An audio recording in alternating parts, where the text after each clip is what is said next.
السلام ورحمة الله وبركاته. عاملين إيه يا شباب؟ يا رب تكونوا بخير. طبعا يا جدعان الفيديو ده هيكون فيديو لتحديث 1.22.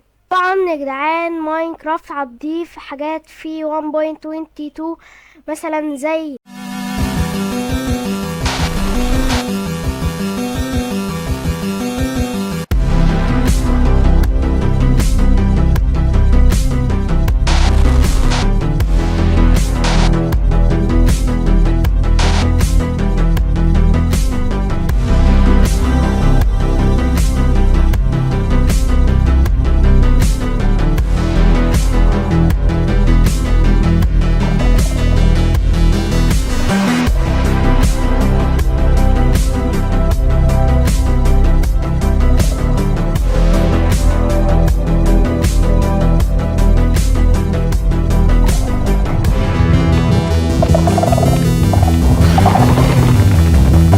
بعد ما شفت كل التحديثات دي الاند عملوا حاجات غريبة فيها، مثلا زي التنين بقى شكله غريب، والابراج اللي بتبقى فيها التنين حاجات غريبة يعني وكائنات، يعني ممكن انعيش في الاند.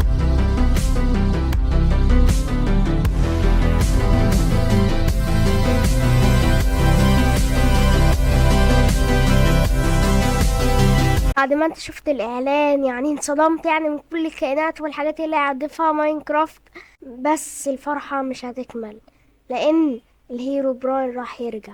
هتقولي فين الدليل؟ هوريكم دلوقتي الدليل.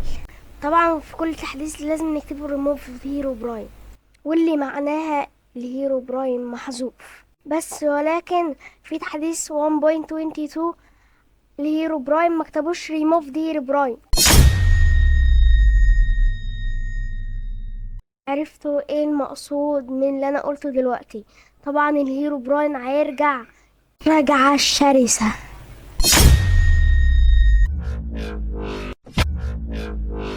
يا رب تكون استمتعت بالفيديو، متعت واستفدت يعني من الفيديو، ويلا سلام.